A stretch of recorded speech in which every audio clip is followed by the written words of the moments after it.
Jadi jika Natal tidak mengubah cara hidup kita, maka yang kita rayakan itu bukan kelahiran Kristus Yesus, tapi dipastikan hanya mengulang perayaan tahunan, hanya mengulang ritus, hanya mengulang sukacita dan lain sebagainya, dan ini sia-sia.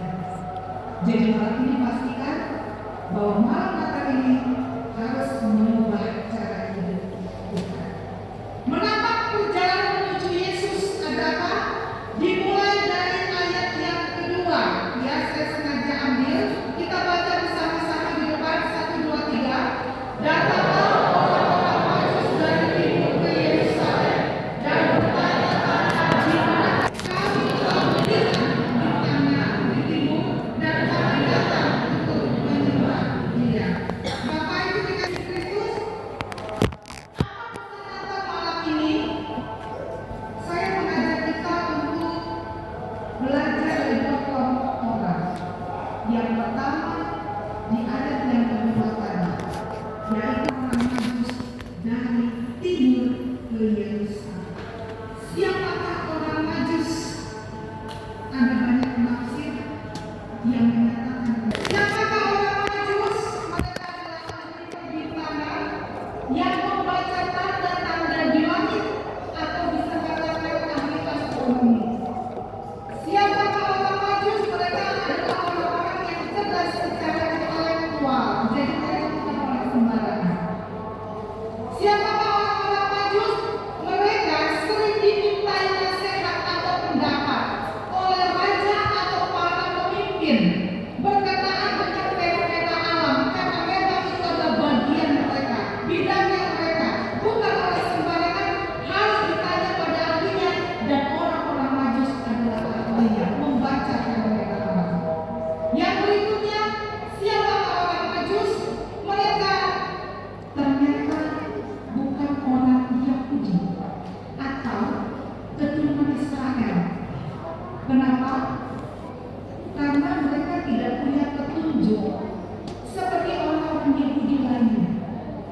Tidak punya petunjuk seperti imam-imam kepala atau seperti ahli-ahli Taurat.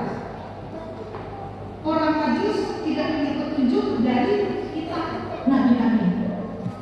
Jadi orang Majus percaya dengan membaca fenomena alam, yaitu bintangnya, bintang Tuhan, punyanya huruf besar. Lalu kemudian Bapak Ibu, mereka juga bukan orang Yahudi. Kenapa? Karena dengan begitu polosnya orang Majus itu dari timur ke Yerusalem, mereka cerita, mereka membagi cerita, mereka membagi kisah, bahkan kepada Herodes berdiskusi bahwa akan ada seorang pemimpin yang besar, dan bintang itu kami percaya menuntun kami kepada pemimpin itu. Kalau saja orang Majus ini orang Yahudi atau keturunan Israel, tidak akan diskusi dengan Raja Herodes, karena pasti akan mendapatkan ancaman. Karena Herodes sangat takut dan dia seorang yang maniak kekuasaan. Tidak boleh ada pemimpin yang menyayangi dirinya, apalagi didengar bahwa ada pemimpin yang luar. Nah, Bapak Ibu dikasih Tuhan Yesus Kristus, setelah orang-orang Majus ini berdiskusi dengan Herodes, maka Herodes katakan bahwa cari tahu tentang bintang itu, tentang anak itu, tentang raja baru itu, tentang tempatnya, supaya aku datang untuk menyembah Dia. Ini semua akal-akalan Herodes, ini akan mulus. Tapi segitu polosnya orang-orang Majus dan percaya kepada akal bulus Herodes. Tapi ayat yang ke-12 nanti kemudian mengisahkan bahwa mereka dikatakan dan mimpi, sehingga mereka tidak mengikuti apa yang diberitakan oleh raja. Namun dalam kerendahan hati, dalam keinginan yang besar, dalam keinginan yang kuat, dengan mengandalkan kemampuan yang membaca fenomena alam, ada bintang yang berbeda, tidak sama dengan bintang-bintang yang lain.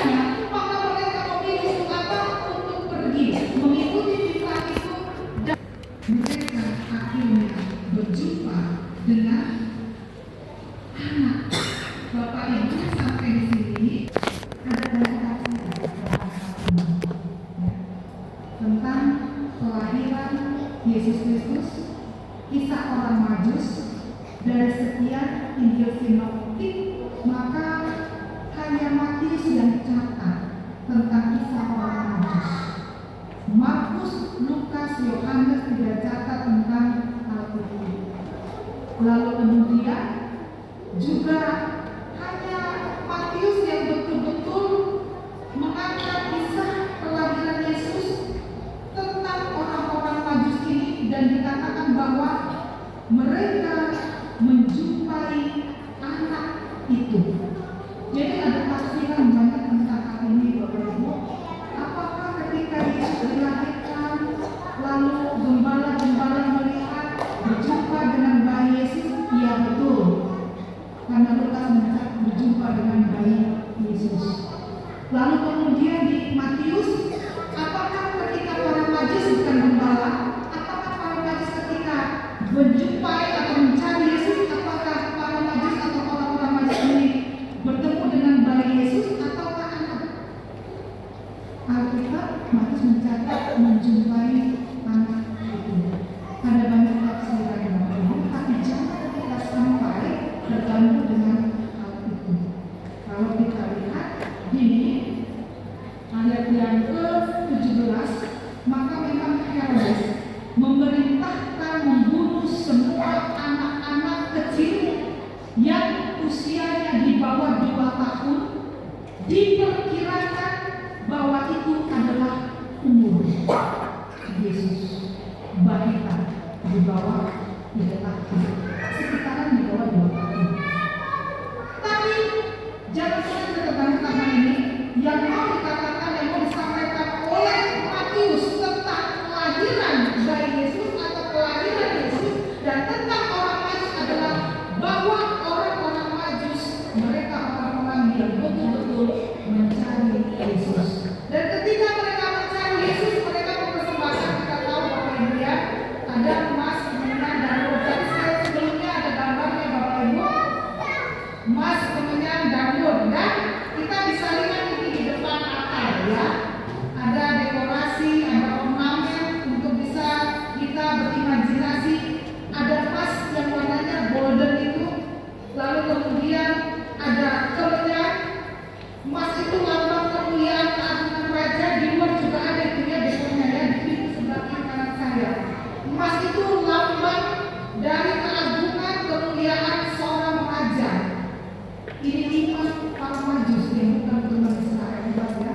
Lalu kemudian mereka juga bawa kemenyan. Kemenyan itu lambang sebuah penghormatan yang disertai ketundukan atau kepatuhan.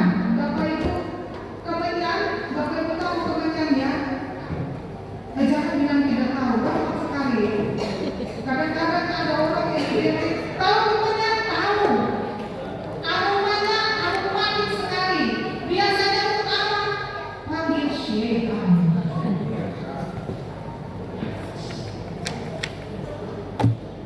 Kemenyan itu dipakai sebagai wewangian aromatik, simbol penghormatan, disertai ketundukan dan taat. Kadang ada orang hormat tapi dia hormat. Tapi orang Majus ini dia hormat dan dia betul-betul tunduk taat patuh. Ada orang yang hormat supaya ABS, asal Bapak senang, kan begitu loh. Tapi tidak ada orang Majus. Orang Majus hormat, betul-betul hormat, disertai ketundukan kepatuhan, simbolnya adalah kemenyan. Bapak Ibu, lalu kemudian ada mur. Orang Majus bawa mur, bukan bawa bau, bukan bau ya. Mur, resin, getah pohon.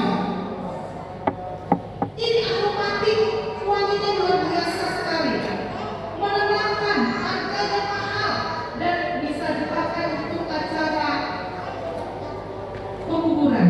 Dan terbukti Bapak Ibu, di Yohanes 19 ayat 39, Nikodemus akhirnya memberi Yesus mur ketika Yesus sudah mati di kayu salib. Sedikit demi sedikit nubuat itu digenapi. Hebat ya, luar biasa sekali. Karena ini bukan hoax, ini cerita asli. Ini adalah sejarah iman kita. Dan Bapak Ibu, persembahannya yang kita lihat di depan ini ada emas.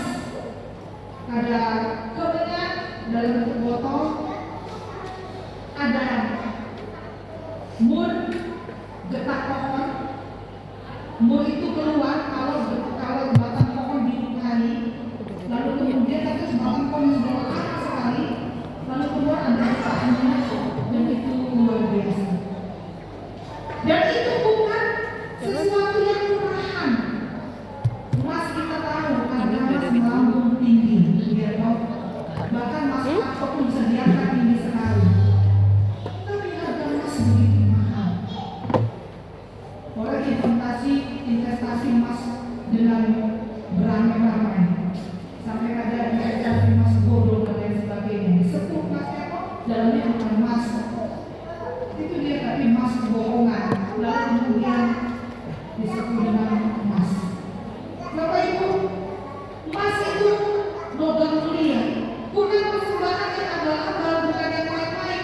Lalu kemudian kemenyan dan Mur juga bukan main-main. Itu bikin bahwa mereka bawanya cuma seperti yang kita lihat itu saja, ada kotak kecil ya di bawah gitu kecil. Oh tidak, mereka bawa persembahan yang mahal dan bukan sedikit. Kenapa? Karena orang-orang Majus bukan orang sembarangan. Mereka orang yang dimintai dimintai nasihat. Mereka bisa membaca fenomena alam. Harga jasanya sungguh luar biasa. Jadi bukan orang sembarangan. Mereka kaya-kaya.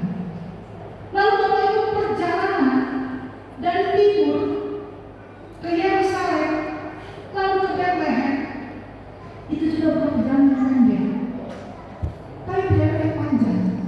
Dengan membawa peti, lalu kemudian dibebankan kepada binatang dan diangkat di situ, dibawa berbulan-bulan. Ada penafsir berbulan-bulan, ada penafsir katakan sekitar setahun perjalanan. Jadi bisa dibayangkan bahwa ketemu dengan Yesus mungkin bukan anak bayi lagi kan begitu, tapi juga sudah besar sekolah kan. Tapi mau dikatakan di sana bahwa orang Majus mencari Yesus betul-betul dengan effort yang besar, tidak main-main. Mereka punya usaha, mereka berjuang untuk mencari berjumpa dengan Yesus. Bapak Ibu, dan mereka mengandalkan bintang. Mereka tidak pakai Google Map. Kalau kita zaman sekarang sudah jelas tahu ya toh, rumah di titik A, GMT dia semuanya Depok di titik D agak ke X sedikit. Lalu kemudian macet nih, macet. Gimana caranya?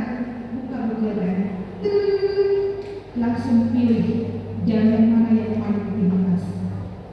Saya sama Pak Pendeta, kami kalau pergi kemana-mana selalu berdua kan begitu. Pak Pendeta driver, saya tidak pernah jadi passenger karena selalu harus buka Google Map. Dan hati-hati dengan Google Map. Suami istri bisa bertengkar karena Google Map.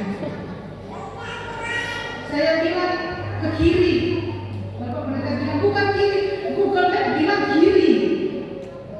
Lalu ternyata ke kiri dan salah. Bapak Ibu, zaman sekarang orang dimudahkan dengan Google Map, tapi itu pun tetap memilih untuk menikmati kopi hangat, susu, teh manis dan lain sebagainya. Lalu menonton TV atau tidur tarik selimut, walaupun Google Map mengantarkan kita ke gereja. Tetapi tidak dengan orang Majus, tak perlu pakai Google Map. Dia pakai ilmunya, dia pakai kecerdasannya, dia ikut bintangnya. Fenomena alam katakan ini bukan bintang biasa, kita harus pergi ikut bintang itu. Dan betul, bintang itu mengarahkan mereka sampai ke satu titik, yaitu rumah di mana Yesus Kristus berada. Dan akhirnya orang-orang Majus bertemu dengan Yesus. Sampai di sini Bapak Ibu, orang Majus adalah gambaran mereka yang berhasil menapak perjalanan menuju Yesus. Mereka mengalami perjumpaan dengan Yesus, itu bagian yang pertama. Lalu kemudian yang kedua, dari dia. Kalau orang Majus adalah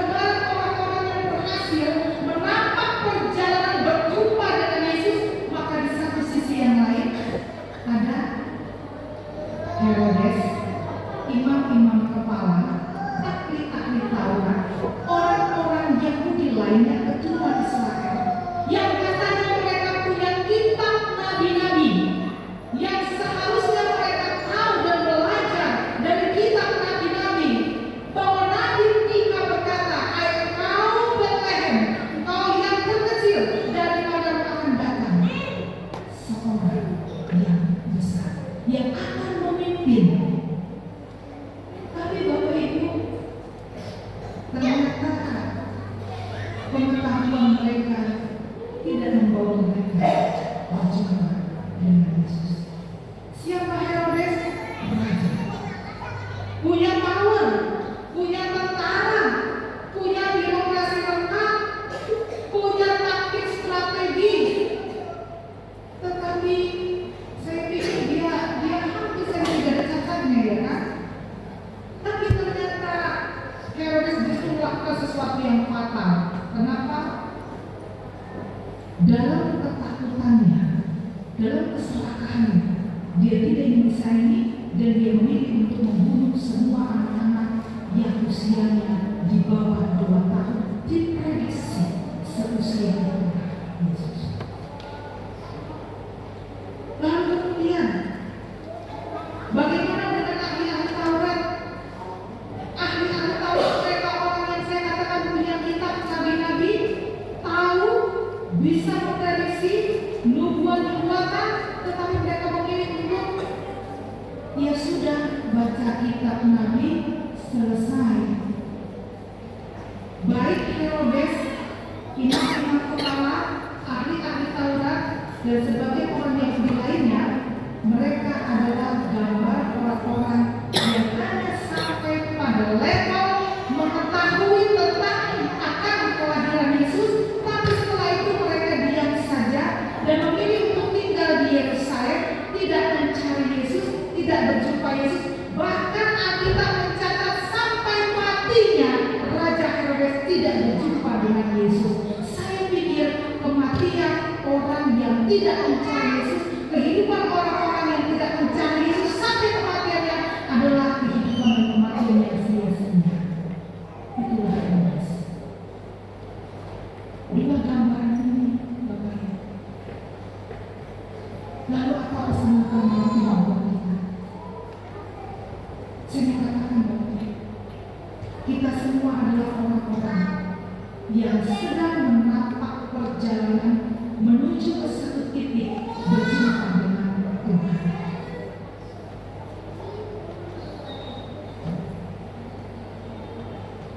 Setiap hari kita harus mencari Tuhan.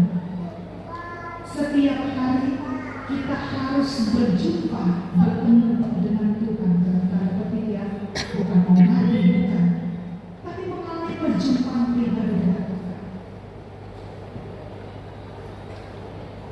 Apa yang kau alami dalam hari-hari? Jika satu hari engkau mengalami kelelahan hidup, engkau putus asa dan mau mati rasanya, maka carilah Yesus di hari itu. Berjumpa dengan Yesus di hari kelelahmu itu. Berjuanglah bertemu dengan Yesus, berusaha mencari Yesus di hari yang kau merasa ingin mati itu. Cari Yesus seperti Yesus.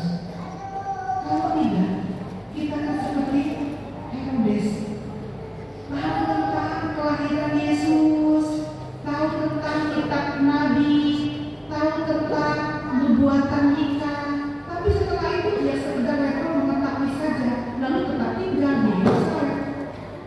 Tidak seperti orang-orang Majus yang berjalan berwaktu-waktu lamanya mencari Yesus setiap hari sampai bertemu dengan Yesus. Hidup kita, saya tidak tahu apakah 24 Desember malam Natal ini malam Natal yang keberapa bagi kita? Malam Natal yang ke-10, malam Natal yang ke-25, malam Natal yang ke-39, malam Natal yang ke-57, malam Natal yang ke-50, yang ke-60 sekian, malam Natal yang ke-80 sekian, malam Natal yang keberapakah pada malam ini? Tapi malam ini samakan. Carilah Yesus setiap hari dalam hidupmu. Cari Yesus seperti orang Yesus mencari Yesus. Jangan jenuh. Walaupun harus bertahun-tahun mereka mencari, tidak. Walaupun harus membawa persembahan emas, kemenyan dan pun mereka tidak lagi mencari Yesus. Maka kesamaan Yesus Kristus ketika satu kali kau berjumpa dengan seseorang yang membuat kau lelah secara fisik, secara mental, apa yang kau lakukan? Carilah Yesus pada orang yang membuat kau lelah mental. Carilah Yesus yang membuat kau lelah pikiran pada orang itu. Kalau kita kan terbalik ya, kita ini ke gereja judulnya cari Tuhan. Lalu kemudian sampai di gereja baju basah, sepatu kotor, kita sudah sibuk. Mau cari tisu basah tidak dapat. Ada orang pegang tisu basah satu bongkahan, kita tidak dikasih satu lembar, lalu kita malu, kita bilang dasar dia bukan orang Kristen, sudah tahu sepatu kotor, sepatu kotor, minta tisu basah satu lembar sudah tidak bisa. Lalu kita duduk dengan kesal di gereja dan kita menghakimi orang dalam hati karena tidak mau kasih tisu basah satu lembar saja untuk membersihkan sepatu kita.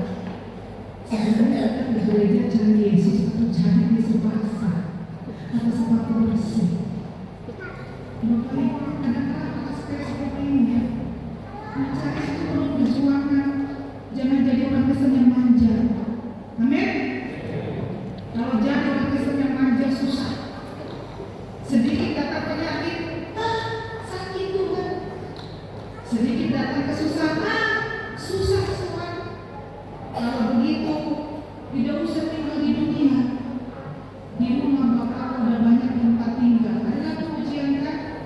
Oh Mama, oh Papa. Di rumah Bapakku aku gembira karena tidak ada kesusahan. Ya sudah pulang saja ke atas. Tidak usah tinggal di bumi. Karena bumi ini bangun sama Tuhan. Bapak Ibu dikasih Tuhan Yesus Kristus, kita ini orang-orang yang menampak perjalanan menuju Yesus, mencari Yesus setiap hari. Ketika hari panas cari Yesus, ketika cari hujan cari Yesus, ketika perut lapar cari Yesus, ketika perut kenyang lupa Yesus, jangan cari terus-menerus. Ketika sedang sakit cari Yesus, ketika sedang sehat cari teman, cari besti dan lain sebagainya. Cari Yesus setiap hari, cari Yesus setiap hari. Kalau tidak, hidupmu hanya seperti Herodes. Levelmu hanya mengetahui tentang Yesus dan dia di tempat mengenai bersama Yesus setiap hari. Amin. Yang kedua, menampak perjalanan menuju Yesus atau bertemu dengan Yesus itu bukan sekedar berjalan saja rencang kampung. Tapi ketika kita menampak perjalanan menuju perjumpaan dengan Yesus, maka sesungguhnya kita bukan sekedar berjalan, tapi kita sedang membawa sesuatu yang terbaik untuk Tuhan. Amin. Apa yang terbaik? Persembahan yang terbaik. Setiap hari persembahkanlah yang terbaik untuk Tuhan Yesus. Setiap hari, bukan tunggu hari Minggu bawa kolektif atau persembahan. Bukan tunggu awal bulan atau akhir bulan bawa persepuluhan. Bukan tunggu banyak uang bawa ucapan syukur. Bukan tunggu sembuh dari sakit bawa korban syukur. Bukan tunggu ulang tahun bawa korban syukur. Tapi setiap hari membawa sesuatu yang terbaik dipersembahkan kepada Tuhan. Setiap hari Bapak Ibu, setiap hari, bukan tunggu hari Minggu, setiap hari. Hari Senin, apa persembahan yang terbaik yang bisa kau berikan kepada Tuhan hari Senin? Bapak Ibu, dengarkan baik-baik. Yang saya senangi di rumah kita Getsemani Depok adalah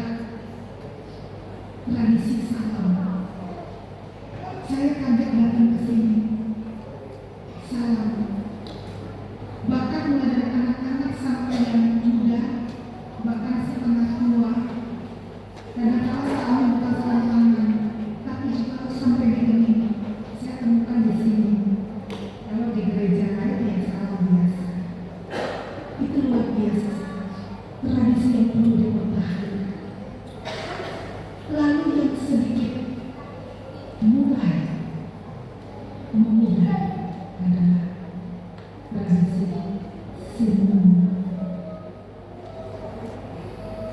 Bapak Ibu, saya diundang khotbah oleh gereja-gereja yang ada di PGIS, Persekutuan Gereja-Gereja Indonesia se-wilayah DKI.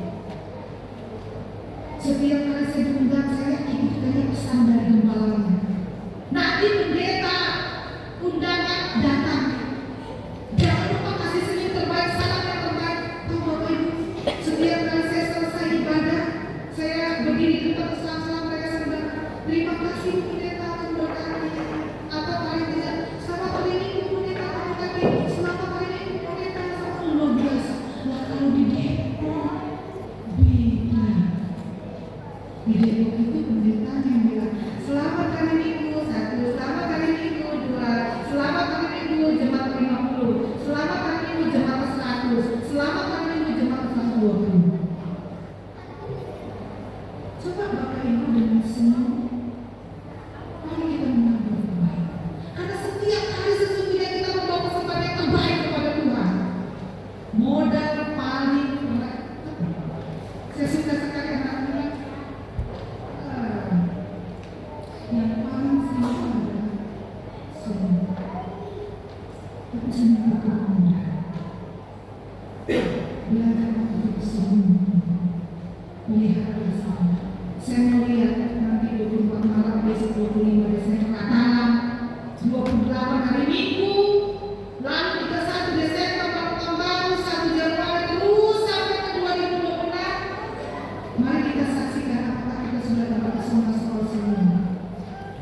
Bukan saya bilang kalau kita tidak senyum murahan, bukan. Bapak Ibu tahu, ketika kita senyum, saraf-saraf kita ini merangsang hormon endorfin itu yang mengalahkan hormon kortisol, membuat kita sukacita, panjang umur, sehat. Senyum. Amin. Karena itu sesuatu yang sama sekali mudah untuk dilakukan. Belajar untuk bersenyum. Bapak Ibu pikir orang Majus bawa berat-berat emas, bawa komennya dapur, lalu kemudian mereka jalan di padang gunung, ketemu hujan, ketemu panas dan kering dan lain sebagainya, ketemu perampok. Bapak Ibu pikir mereka tidak senyum? Bapak Ibu mereka tidak susah, tidak suntuk? Tapi mereka tetap punya semangat untuk berjumpa dengan Yesus. Perjalanan pertama berjumpa dengan Tuhan selalu membawa semangat sukacita.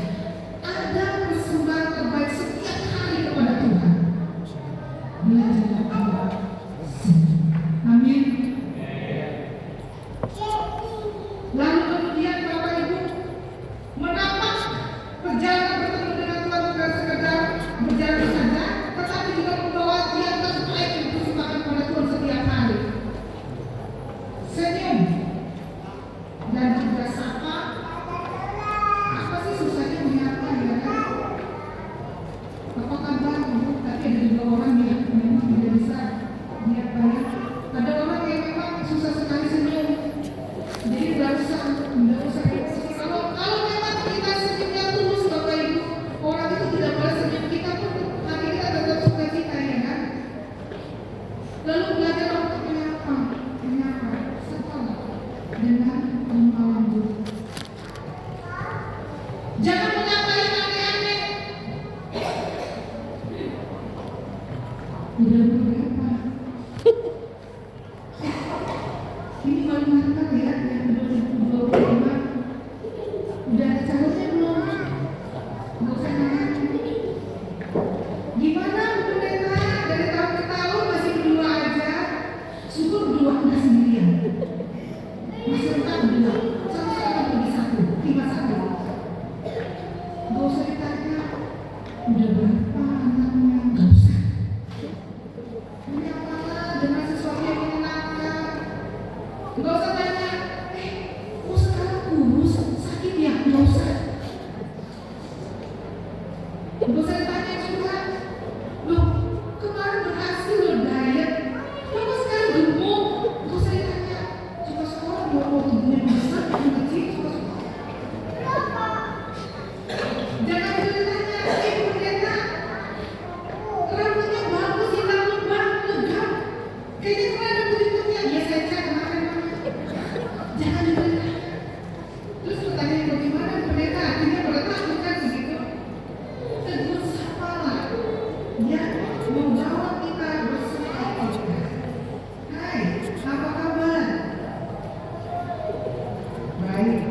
luar biasa, dan lain sebagainya. Bertepuk semangat. Itu adalah kesempatan yang terbaik setiap hari kepada Tuhan melalui sesama. Tegur sapa, lalu kemudian santun dan hormat. Ini juga perlu Bapak Ibu. Santun dan hormat.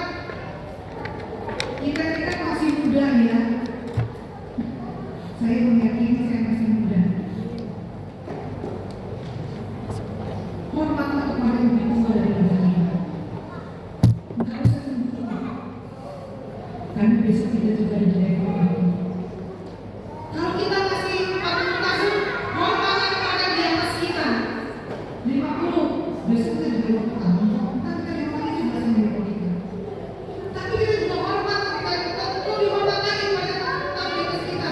Terus selalu seperti itu. Belajar untuk hormat dan santun. Kadang-kadang ada orang takut ke gereja, kenapa? Karena ketemu dengan orang-orang yang galak. Galak boleh nggak? Boleh. Galak itu boleh. Tegas boleh nggak? Boleh. Yang nggak boleh apa? Tidak hormat dan tidak santun. Jangan. Belajar untuk hormat, untuk santun.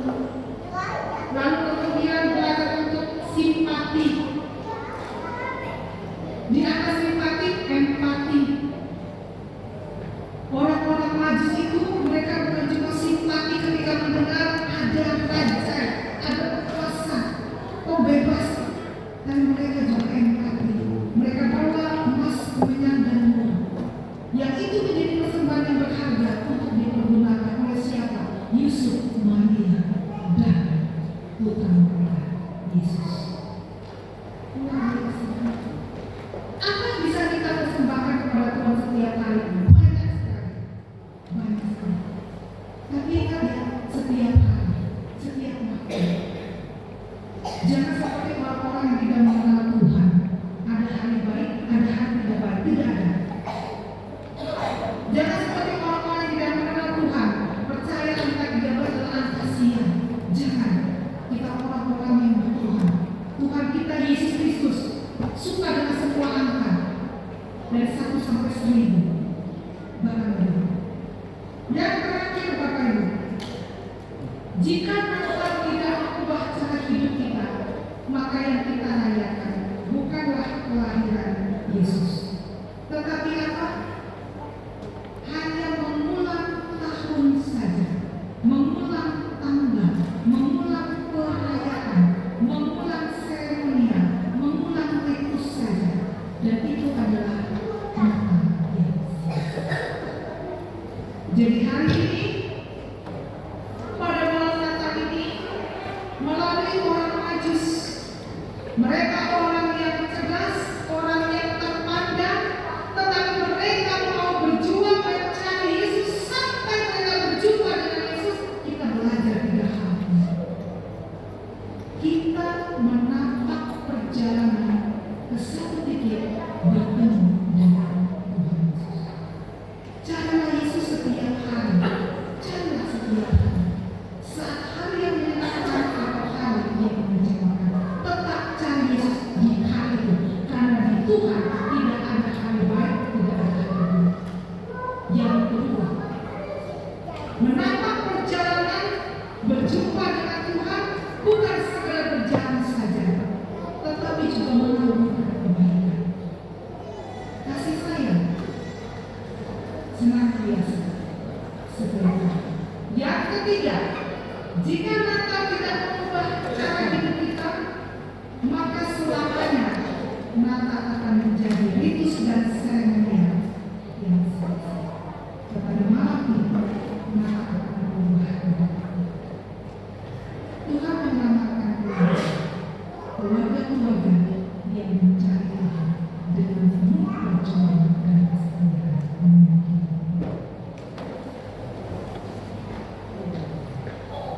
Tuhan surga, terima kasih untuk malam hari ini.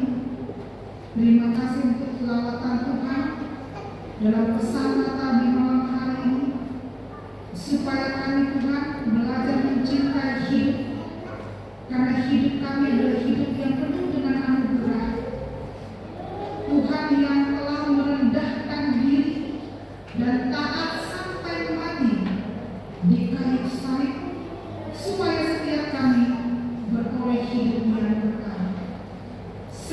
layaklah kami semua senantiasa menatap jalan hidup kami untuk mencari Tuhan, berjumpa secara pribadi dengan Tuhan, menikmati dan merayakan kebaikan Tuhan di sepanjang hidup kami.